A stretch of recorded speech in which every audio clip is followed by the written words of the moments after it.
This episode is brought to you by Focusrite, the interface company who makes interfaces for recording podcasts, music, or any audio. I started my journey with Focusrite and this podcast in March of 2016. Over 120 episodes later, I can genuinely say that my life and business have completely changed in very public and verifiable ways.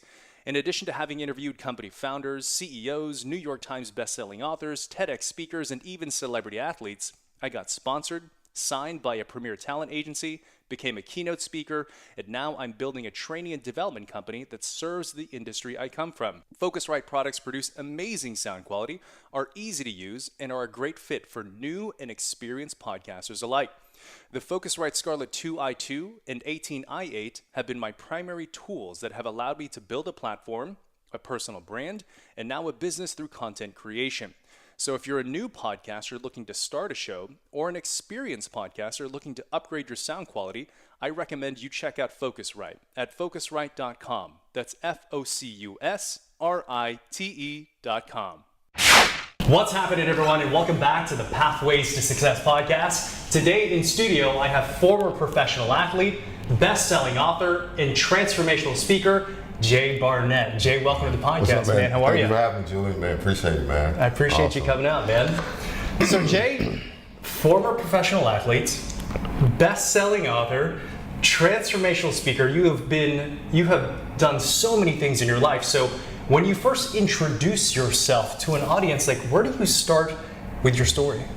Oh gosh, that's a great question. I'm not sure where I start, Julian. Yeah. Most of the time where I start is dependent on whatever the mood is, the energy that I'm feeling in the room. And so I kind of go from there, and whatever I discern, I kind of pour from those different energies, and then I began to kind of share my story in bits and pieces, because in most settings, there's the opportunity for me to share about my professional career as an athlete, but then there's also the opportunity for me to share my story about how I got started. And so for me, it just kind of depends on, where I'm at, the audience.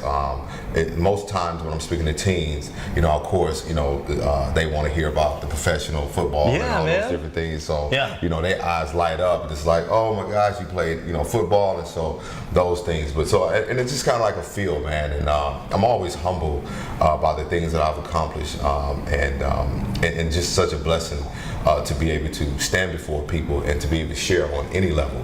So, yeah, it's just kind of, man, because if you've asked me, Julian, about 10 years ago, man, if I would be doing this, man, I would be like, bro, nah, not me. I mean, in my mind, in a perfect world, it was, I would still be playing ball, because it's like, that's where my vision was, and what I started off doing was playing football. So, I mean, to be a speaker now and to be an author, I always wanted to write a book, but I didn't think that I would be writing a book on the, the level that I'm on. So, yeah, it's just a wild journey, man, that I'm just excited to share with the world. And it's just exciting to be able to have a story that people want to listen to. Yeah, so I guess let's start there, because that's kind of like the thing I'm sure everyone is wanting to know about. You have achieved something that just a fraction of human beings have been able to do, which was become a professional athlete. So was that like always the dream growing up, man, or what? And I think for me it started later. I think after my parents divorced, and my father was a phenomenal athlete, and then I had an uncle and two cousins who played in the NFL. And so for me, it wasn't at the time, but I think as my parents, after their divorce, I began to become even more attracted to football, because I was looking for that safe space. I was looking for that place to actually be able to really find myself and to really be engaged with other guys. And when you're in a sports arena, you have the camaraderie of team, and you have that fellowship with the guys. And I think that drew me even more to making football a goal and a dream. And naturally, I was a gifted, talented athlete, because I came from a family of professional athletes. So the game came easy.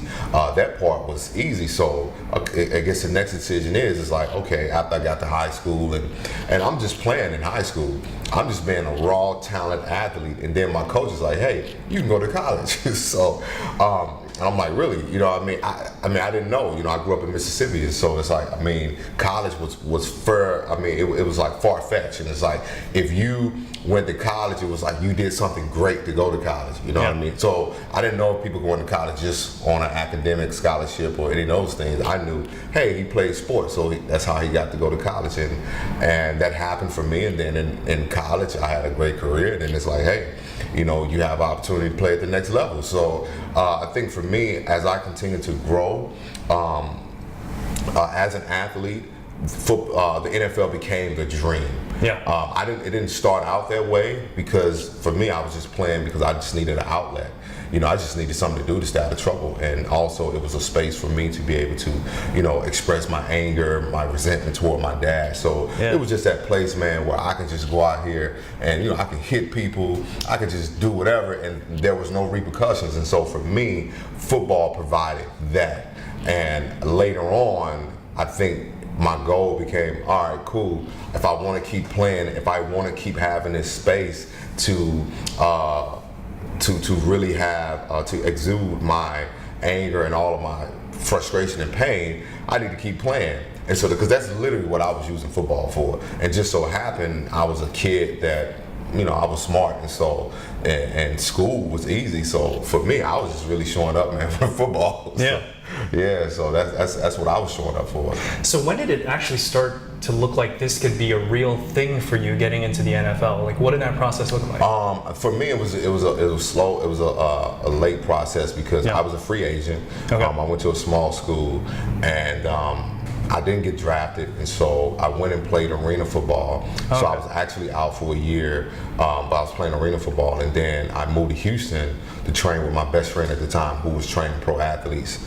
And at that time, a scout for the Packers was like, yo, if you get your guy here, we'll look at him and we'll give him a shot, to give him opportunity. So I packed up everything, left the arena team, and went pursue that goal, lived in Houston.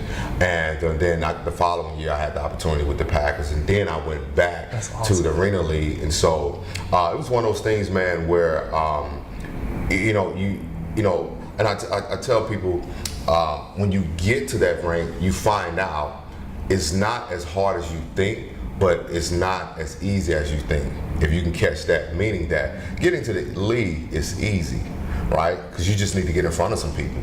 If you're a great athlete and you can do some things on the field, it's not hard.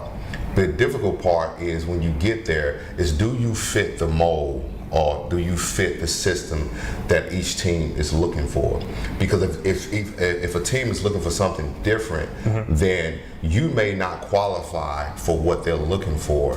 If that's not in, like, if we're not looking for a big running back, and we're looking for a guy who's agile, a guy who's quick, a guy who's durable, who's going to be able to play on third down, then, you know, it doesn't mean that you're a bad athlete. It doesn't mean that you can't play. You just don't fit this mold. So you have to find yourself with a system or a team that will accept, or that will be looking for what you are.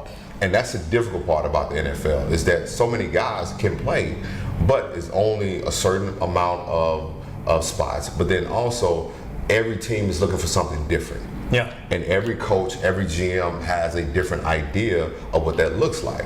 So if they're like big receivers, right, you can be 5'11" and you can be a great receiver. But if they like 6'2" guys, then that's what they're looking for. And meaning that you may have to go to a team that will say, hey, we like guys who are not small, but they're not big, but these guys can fly. And you'll find yourself in a good position. And so with me, I just happened to fall in a position where, at the time, they was transitioning into a different coach and into a different system, and they was going a different route. And I fit the mold, but they wasn't sure if they should take a chance on somebody who was just raw. And so that's the position that I was in.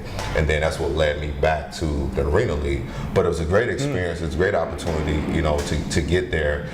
It's not a lot of guys, like you said, you know, have the opportunity to get there. And so I'm just grateful for the experience, and grateful for, you know, the opportunity that I had to really, you know, to be a part of that list. So I'm obsessed with high performance and how people achieve success that they have. This podcast is called The Pathways to Success. And something that I've seen, like especially in sales, there seems to be a correlation between high performance athletics and tenacity and succeeding in sales. But this doesn't have to be about sales, but how does your mind work differently than everyone else's when it comes to pursuing your goals, man? So for me, I would say as an athlete is that there's such a relentless pursuit that I have on everything that I want in life, that for me, I have to be all in.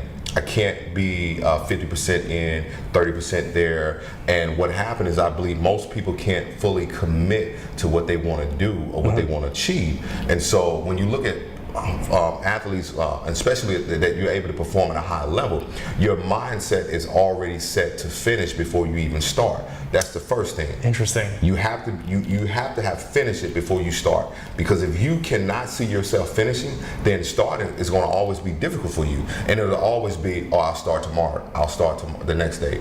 And so for me, it's also when you look at athletes who have been able to translate what they did on the field, off the field, they're able to be successful at it, because for one, we understand adversity, we understand strategy, we understand methods, we understand having a plan, because that's what football is all about. But then two, I think the key component that we have, and one of the key tenets that I possess, is that I'm able to adjust.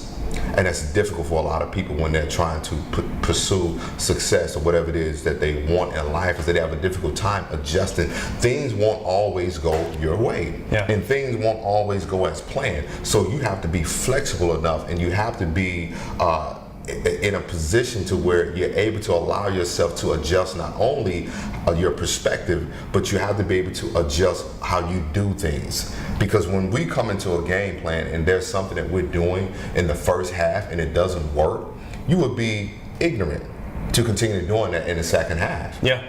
And all of the great coaches would tell you that what makes them great is their ability to make adjustments. And when you're able to make adjustments, just like in the red zone, when you go into the red zone, there's three keys that you have to understand. Is that I need to score. There's an enemy, or there's a defense, or there's an adversary that's not wanting me to score. And the next thing is that I got to be able to call the best play that gives me the best opportunity to score. So, and it's the same works in life. Wow. You have to know every day that you leave your house, there are adversaries, there are people, there are haters, there are naysayers, there are trollers, you know what I'm saying? There's all these different things that stand in your way that don't want you to succeed. But in you knowing that, you have to be able to call the best play that gives you the opportunity to succeed against that defense. And that's exactly what football is. And that's why you'll hear a lot of coaches say football is so parallel to life. It's just like life. Because what do you do when you're back up against a wall, and what do you do when it's 4th and 1? And you'll be surprised at the people that won't take the chance of the possibility of not succeeding instead of taking the chance in the possibility of succeeding. Because every coach knows when it's 4th and 1, there's a great opportunity, we may not get it. Yeah. But also, I couldn't live with the fact that I did not go for it, and I could have gotten it. And so, and for me, and that's how being an athlete and being able to perform, is so much that, you know, I can pour into it, but that is what helps me, you know what I'm saying, off the field now, to be driven in whatever I'm pursuing. And so how, like, when you experience adversity or fear, how does your mind process that? I'm curious. My mind processes that I like fear. That's a genuine, I like fear. Fear is good. Okay, why? Fear is necessary, because fear, I feel also, fear is it's an instigator. Fear instigates situations. You think about that. And as fear is instigating situation, it's almost if somebody's instigating a fight. You have two choices. Either you allow or you engage into it, or you resist and you back away from it. I want to engage into the instigation, because the instigations are going to either pull two things out of you. It's going to pull something in you that you didn't know that was there, or it's going to pull something in you that has always been there, but this moment is pulling it out of you. You know what I mean? Yeah. And that's why I like fear, because in my mind process is that in this moment, what are you going to do with this fear? And that's when courage steps in. Because courage is not the absence of fear. It's acknowledge that fear exists, but the willingness to pursue and to push to the other side of it. And in my mind, I'm always wanting to see what is on the other side of that. Because I'm afraid that if I don't, then I gotta live with, man, what could it have been? And that's how my mind works. So if and when you experience failure after something that you've been throwing your whole life at, what do you do to process that? For one, and if we can wrap our minds around failure, it's not a bad thing, but it's a good thing, and it's part of the process. I take it back to when we would come in on Mondays, right, after games, and we're watching film, and there are some plays you're going to see that you did good at, but then there's some plays that you're going to see that you sucked on it, right? Because as my coach says, the eye in the sky don't lie. So you can be like, Coach, I was 100% to the ball, but the film's going to tell you, no, you wasn't 100% toward the ball. Yeah. And so for me is processing that I got this wrong. I read wrong, especially like if you're playing defense or if you're playing offense, you missed a block. So it's not that the failure is to condemn you, but the failure is for you to grow from it. And so for me, I'm able to process failure like, all right, what can I learn from this moment, right? And for me is that I can take away, and I always say this to the kids that I work with, I'd rather you be 100% full speed wrong than not to even take a chance at being wrong. And every coach will tell you that. He'll tell you, if you misread this play, you better have your butt 100% flying across this field. And I'd rather you be giving me all the effort you got going the wrong way than to not give effort at all. And so many times as human beings, what we do is instead of accepting and embracing failure, we look away from it, and what happens is it creates this it creates this feeling of not only discontentment, but it creates this feeling that now we have this war and this whole attitude to be perfect. And if you're pursuing anything, you can't be perfect in it. You can't. There's no such thing as, and most of the time, it's like, even when you look at people who are perfectionists, and how I look at it is that people who've always strived to be perfect are people who never had the grace when they were wrong. Yeah. And so what happens, they adopted this way of thinking. They have the tendencies that if I don't get this right, it won't be accepted. If I don't get this right, I won't get to the next stage. If I don't get this right, they won't like me. If I don't get this right, they won't love me. And to be honest, you want to get it wrong. Because getting it wrong gives you the opportunity to not only get better, but to get it right the next time. Jay, you really have a mindset, like a winning mindset. Do you think you were born with that, or do you think that was somehow cultivated or came as a result of life experience? What do you think? The last two, what you said, I think, I used to believe that winners were born until I realized that I'm not really sure if winners are born. I think winners are made, and I think that we all have some attributes and some character traits that are innate, and that we cannot, run away from. It's just naturally in us, right? But at the same time, I think with who I became as a winner, and then it helped me to lead young people, was that it was cultivated.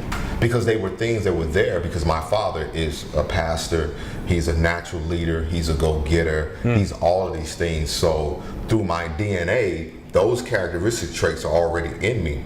But the only way these things blossom is that they have to be cultivated. But not only through cultivation, a lot of this came through my life experiences. And what I realized is that one or two things is going to happen as you continue to, move through life, is that things will either handle you or you're going to handle them. And how you handle them is always going to be according to your perspective. Because life is really abstract. We can look at this, we can look at this camera, or this back screen behind there, and that could be a picture. You can see one thing and I can see another thing. It's very abstract because what we see is going to be according to the lenses that we're looking out of. So it's always based on perspective. And what I did is that I had to shift my perspective on my life experiences. And then I think that drove me to this way of thinking that, you know what? It's not even so much that the glass is half full or the glass is half empty, right? It's looking at the glass and says, you know what? The glass don't even matter. Because what matters to you, what matters is that how do you look at what you feel? Meaning that, yes, and I can say this, that, you know, after not having the career or wanting to do what I really wanted to do with football, and after really going through the therapy, the healing and all that, I had to really look at that. Okay, yes, you didn't have the career that you have, but you did something that a lot of guys would love to do, didn't do. You had a great college career, you got an education. My jersey was retired in college. You did phenomenal things. So are you really a failure that this didn't work? But would you be a failure if you checked out of life right now because this didn't work and leaving behind all of the things that could have came after this phase? Mm-hmm. So I had to change my perspective, and changing my perspective allowed me to dig into those things that were naturally in me. Like, I've always been a natural leader. I've always been someone who's very courageous. I've always been, you know, a person who can be outspoken, you know, but I've always been in control of my words. So, you know what I mean? So I've always had, because that's who my father is. Mm-hmm. And so in that, they were cultivated from other coaches. They were cultivated from other men of influence, other people of influence that I met, but also just through life. After the things that were happening to me, I was like, you know what? It's not so much that this was bad, but the good in it is that this pulled that out of me. Yeah. You know what I mean? And so it's like, it's pulled out not only this winning attitude, but it pulls a different perspective, because when you're around people that have a negative perspective mm-hmm. on life, you can go through things that will propel you to the next level or phase, and that you can really use it as an opportunity to grow from. But those people and being associated with them will always allow you to see the bad in it, instead of saying like, what good can come out of this. I love it. Jay, there's something about athletes that I really appreciate that I think could be translated into the business world, and it's this idea of practice, right? Yeah. Because in business, we don't really talk about practicing sales calls or practicing interviewing or practicing prospecting, right? But there's like a deliberate practice there. So I'm curious, is there a way to practice your way into a winning mindset? Oh, absolutely. I mean, it's just like anything else, right?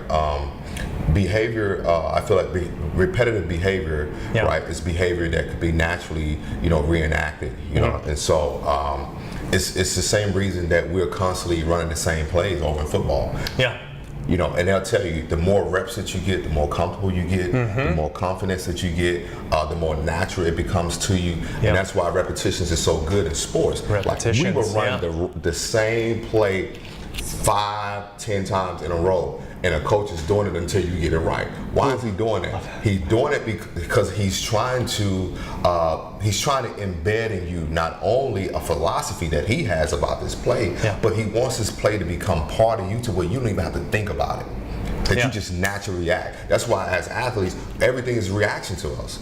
We've done it so much, I don't have to think that if I'm playing linebacker, right, or playing on the defensive side, and a guy's running a post to me and I'm on the inside, I don't even have to think that I have to get on the outside of his hip to ride him. I don't have to think about that. It becomes natural because I've done it so many times. So the same as that's translated over into a winning attitude is that you have to be repetitive in your thought process. Yeah. Because winning is a thinking process. That's awesome, yeah. You know what I mean? You really do, man. Because when you look at Vince Lombardi and look at what he was able to do, it's like, you know, if winning is not everything, why are we keeping score? Right. So the whole thing is that to develop a winning attitude, you have to become repetitive in your practice, repetitive in your methods, repetitive in your strategies, your belief system. That has to become that has to become you, to where, man, people can sense that, dude, you are what you say. Yeah.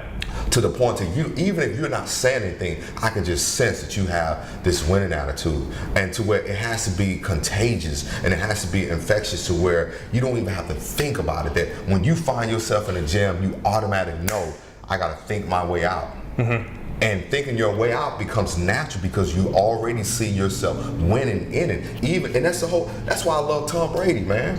That's why I love Kobe. Because those guys have they have that mindset that I want to be in a jam. Because a winning attitude would allow you to find your way in a maneuver out of the jam. And that's really what gives you that winning attitude. And it's like, for me, man, like, I speak to a lot of different groups. And there's time I'm walking around the house, I'm actually speaking to an audience that I see. And I'll change up certain tunes, I'll change up certain delivery on certain things. I'm practicing. Yeah. And so that's really what I did. Even when I'm engaging to whether it's a sales pitch and I'm pitching a program, I'm practicing like, if they ask me this, what is going to be your response? And that's what helped me, is that when I'm engaged into certain groups and certain environments with certain people, I never feel like I don't want to say quote unquote perform, but I never feel like that I can't respond accordingly. Yeah. Because I've already done the work. And I tell people, I would rather be prepared and don't have an opportunity than an opportunity come and you're not prepared. Yeah. So. Dude, that's amazing. Jay, let's fast forward to present day. And you're a speaker, you're an author. Some of these topics here, man, these are really heavy. Mental health, depression, suicide, teens, youth, and also purpose. But what is it about your story and your background that make you passionate about these things? I think for me, what makes me passionate about it is that I didn't have the resources. I didn't have. I can say I didn't have the support, and part of not having the support was that I don't think my mother or anyone really understood what I was dealing with. And then two, after overcoming the issues that I went through, and so the battles of depression, surviving 2 suicide attempts, and going through all these different things, it drove me to have a deeper concern and care for other teens, because mine started when I was a teen. And I think even as being a master's student right now, that's earning my degree in family therapy, a lot of the issues that we deal with psychologically, emotionally, mentally, are a lot of the things that started when we were kids. And so these things continue to grow and manifest and continue to progress as we become adults. And I think for me, my passion is that I want to help so many young people develop not only the strategies, but also allow them to see the tools that they have. And part of that is allowing them to see the areas that they're already strong in and they don't even know it.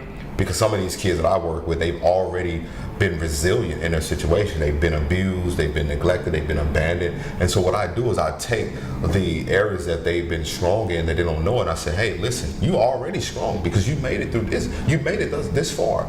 And so my passion is to be not only an advocate, but to be a resource, a support system, but to be an individual that they can see, hey, he did it. Because, and I'm gonna be honest with you, it's hard for me to listen to people who can't do it. You know what I mean? And it's just it's almost like a guy who's trying to tell you to get in shape, and he's pouring donuts and things of that nature down the throat. You kind of find like, hey, it's contradictory. Yeah. And so and those things become passion because I think there's a lot of athletes that struggle with that, because many of us we're taught how to be an athlete, but no one teaches us how to do life. Yeah. No one really teaches us how to be athletes off the field. They teach us how to be student athletes, meaning go to class, pass, so you can play. But after the playing is over, we are ineffective in the game of life. And so my passion behind the mental health, because a lot of these guys are depressed. A lot of these guys have hid behind the helmet. Meaning that they did the same thing that I did. Football was an outlet. Now that football's gone, now what's your outlet? And so for that reason is that I feel that my purpose in life is that God allowed me to overcome all of these different things to be able to be a resource, but more importantly, be a voice. Because many of these young men need a voice. Many of these young kids, they need a voice, but also they need an ear. They need someone to listen to them. And I didn't have anyone to listen to me. I had a lot of people that were pushing me as far as like, hey man, you're a great football player, do this, do that. But no one was really saying, hey, what's going on? Like, why are you so quiet? Why do you have that dark look in your eyes? Why do you have this anger in you when you're out on the field? Nobody questioned that. Because on the field, anger is good. We want you to play mad. But my challenge was that, how do you deal with when you can't turn this anger off? And now it becomes a part of who you are in life. And so mental health, depression, suicide, all these things, teens, all these things have become a part of my message and a part of my purpose. And we don't have to go into too many details or anything, but I'm curious, we talked about this winning mindset. We talked about you succeeding and, you know, making it to the NFL. Where did your depression stem from? Like what? My depression stemmed from in my parents' divorce. I was a kid, man, that I idolized my father. I mean, this man could do no wrong. I mean, this man was the strongest man in the world. This man was like, he was my hero. I mean, this man was just like, I mean, he was everything. He was a pastor, you know, he's a great speaker. I mean, my dad could captivate audiences, man. And so when he and my mom divorced, my depression started because I could not understand why. I could not understand we were no longer family, so I found myself with a lot of questions, and part of depression is really not understanding. Like, you know that you have these feelings and you know that you're experiencing these different things that are going on in your mind, but you're not able to understand why. Yeah. And that's really what it is. And so I couldn't understand why. So my depression stemmed from that. And then too, after idolizing somebody and really admiring them, this same person no longer wants you. So my dad wouldn't come to my games. I mean, he wouldn't call. I mean, and I'm his son. I'm named after him. Yeah. And so it's like, in my mind, I'm like, why is it that I'm your son? I look up to you as being my dad, but you want nothing to do with me. And that drove me into a deeper depression, because now you're dealing with the feelings of rejection, you're dealing with the feelings of abandonment. And so in meaning that, Julie, that what that does to you, no matter what you do, that you can be successful at it, and you never have that sense of validation that it's enough for he or she, because with some kids it's their mother that they're dealing with. The rejection is the acceptance. And many athletes, right, that I know that are successful, and they don't feel successful because their mom hasn't validated them, their dad hasn't validated them. And so that's what drove me into a deep depression.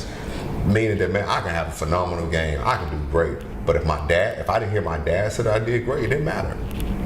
And that drove me into a deeper depression, because, I mean, I went to college, I did everything that my dad didn't do, and still never heard that approval from him that, son, you did well, I'm proud of you. Never heard that.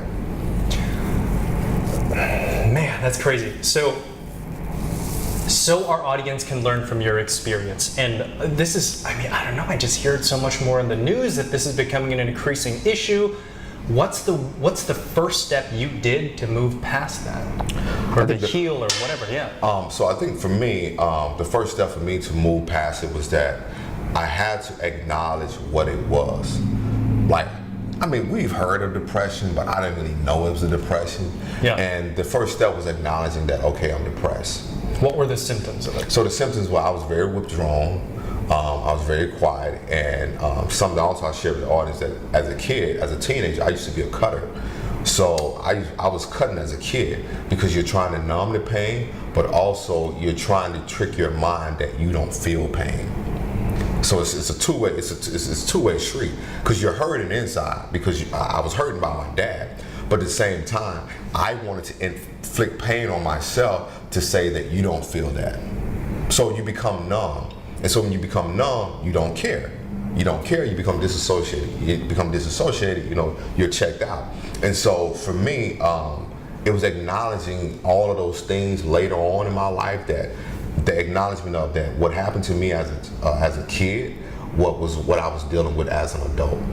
And one of the things is that, you know, I always encourage adults that whatever you dealt with as a child, revisit that place, because you never want your child issues to sabotage something you're trying to do in your adult life. And that's what many of adults are struggling with. Whether it's accepting, meaning that you can be as successful, you can make all the money, but still you don't feel that you're worthy. How is it that we see people on the news that have accomplished so much, and in the people's eye, we're like, man, they have everything. You know, why would they, you know, when you look at Anthony Bourdain and Kate Spade, you know, it's mystery. Because on the outside, it's like, wow, Anthony traveled around the world, like literally traveled around the world. Kate Spade took a business and blew it out of the water. And you're thinking, like, how could this happen? And so many times for people that are dealing with depression, is that it's being able to be around people that would allow you to be vulnerable about how you feel and not feel judged. And so when I found a place and some people where I can just say, yo, man, this is what is going on. Then I was able to seek out help. And I always encourage people seeking out help from people, from practitioners or clinicians or therapists that are expert or have expertise and experience in what your particular issue is, because everybody's depressed about something different. And so for me, I was depressed about something that happened in my family with my dad. Some other people may be depressed about they lost their mom and dad at an early age. And so I think that is key, to find the best person. And it is difficult, because you will go through maybe 2 or 3 therapists that you will find that you connect with, that you relate with. And for me, I was able to find a spiritual counselor as well as a regular clinician. And so I kind of had that balance, because I was raised in the church, so I have that spiritual background. And so I was able to work with somebody that was able to help me understand it from their perspective, as also as well as a perspective of understanding what were some of the practices, what were some of the new behaviors that I could adopt, and also retraining my mindset.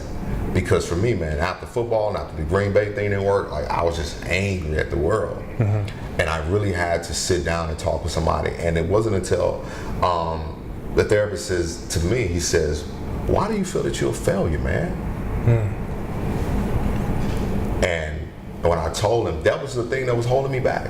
I felt that I had failed, because that didn't work. And he went down a list. He was like, dude, you've done this, you've done that, blah, blah, blah. And all he did was reframe my way of seeing it. And that's why I think going to a therapist is great. And 2, I think your healing is always a part of your life's journey. And I don't think the healing is something that happens within a day. It happens over time.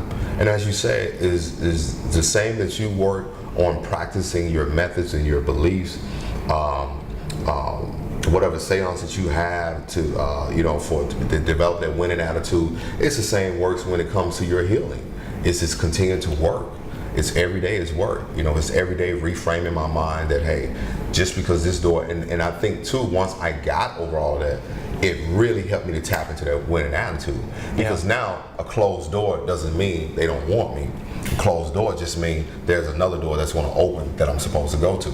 You know what I mean? So it's like now my way of thinking has shifted and changed. Because probably years ago when the Green Bay said what they said, that they was going a different direction, like that just, that just took everything. Like, what do you mean? And now looking back on it, I'm like, man, if I can go back to that opportunity, oh gosh, I would have responded so differently, and I would have really taken an opportunity, right, to show something different. Besides, because after that, man, I just went in the closet, man. Like, I didn't want to be a part of the world, but yeah, that's why I feel it's acknowledging that it's not so much that there's an issue, but acknowledging that something's wrong. Yeah, so kind of like what I got from that, like the action steps that I think made sense was number 1, like acknowledging it for what it was, and then seeking help. Yeah, absolutely. Yeah. So Jay, let's close on one more topic here. You talk about purpose. So what is purpose, and does that really exist for people? Absolutely, man. Purpose really exists, and purpose exists because you exist. I believe in a God that is very intentional. I believe that he's intentional about everything that he's created. You think about it. Just as creative as he is, that everything that we have in life is created for a purpose. There's not one thing on this earth that God did not place here that does not serve a purpose. From a tree to a bird to a cow, you know what I'm saying, to an elephant. To it all serves a purpose. And the fact that we're here means that we have purpose, but what the responsibility that God puts on us is to discover that purpose in the midst of life. Because purpose really does give you meaning. Because it wasn't until that I discovered what I was called to do, what I was chosen to do, is that it really gave me meaning to where now I can have fulfillment in what I do. Because to be honest, when you talk to most athletes, there's no fulfillment in scoring a touchdown. There's no fulfillment in dunking. There's no fulfillment in a game-winning shot. It's temporarily, man. I mean, literally, it's temporarily. And I think now the fulfillment is that I am doing something and I'm giving something, man, that is going to outlive me. But I'm also giving something that someone else can take and plant it into someone else, because words are seeds. So when I'm speaking to these kids, or I'm speaking to business, or I'm speaking to, you know, any group of people, I'm just planting seeds. And I look at it like this: when you're planting seeds, is that you sow everywhere. I mean, you know what I'm saying? I mean, you sow, but then you expect harvest from anywhere. And so, I mean, that harvest, like, I mean, I've been out, like, in Essence Festival. I was in New Orleans about, what was it, early part of July. And we were on Canal Street walking, and someone walked up to me and was like, "Hey man, hey, you King Jay?" I was like, "Yeah." And it's like, "Oh, I follow you on social media, man. Like, your words, man, your books have blessed me, blah, blah, blah." And it's just kind of like, I'm in New Orleans, you know, man, with my buddies. And so it's things like that that gives me fulfillment. Instead of somebody coming and says, "Hey, I saw you playing a game and I saw when you scored this touchdown," or "I remember you in college," or "I remember this." Because to me, because it's entertainment at the end of the day. Let's just be real. Sports is entertainment. But the fact that my words and my books and my messages can shift somebody's way of thinking means the world to me. And purpose is making an impact on the world through the message, through the tools, and through the instrument that God has given you. And you're doing the same. Like, this is your instrument right here. This podcast is your instrument. And so, I mean, and we all have different instruments. It's just like a symphony, right? You know what I mean? Like, we all show up with our instruments. And the maestro brings us together, right? And he brings us together to where you got the trombone, I got the tuba, and, you know, somebody else has the cymbals, and it's just like somebody else has the percussions. It's just like, man, when you come together and everybody can play their instrument according, you make the most beautiful music, man, in the world. And that's really what it's about. And what we're doing right now, we're just making music. Yeah. So that's how I see it, man. I love it. Jay, there's a lot of people that I talk to, especially people out of, you know, straight out of college and maybe like beginning a job search, and they feel lost. Like, how do you recommend people find that purpose for themselves? I would say to people that are watching that, whether you are a millennial, whether you are someone that has been on a job and you're looking for a new path, I always say this, is that the key to getting where you want to go in life is associating yourself with people that are already on that path. Yeah. That's the key. Yeah. That's the key, man. Because everything you want in life has to come through another individual. Yeah. Think about that. Yeah. Everything you want in life has to come through somebody. Every connection, every network, every resource, it has to come through human. It has to come through somebody. And so what happened is that you allow God, the universe, or whatever your choice of terms, or higher power, whatever it is, you allow him to do the rest, or it to do the rest for you. But you just align yourself, man. And as you align yourself, you will find the energy, the chemistry, the synergy, all of that will begin to, you know what I'm saying, percolate, and all that will begin to basically maneuver on its own. Our problem is we want to figure out what's next after we make a commitment. We don't know what's next after we make a commitment. We just need to make a commitment. And so I would say that whatever that path is find people that are on the path that you're on. Find people that are speaking the language that you want to learn. Find people that are doing the things that you want to do. That way, as you align yourself with people, then you allow everything else to align itself. You just make sure that you're in position. Because the worst thing to happen in life is to have that opportunity present itself, to have that door open, and you're out of position. Yeah. And meaning that you're out of position because you never took that step, or you're out of position because you allow fear to stifle your progress. And fear is something that is necessary. We all need it, because I feel like personally that fear can either push you or pull you.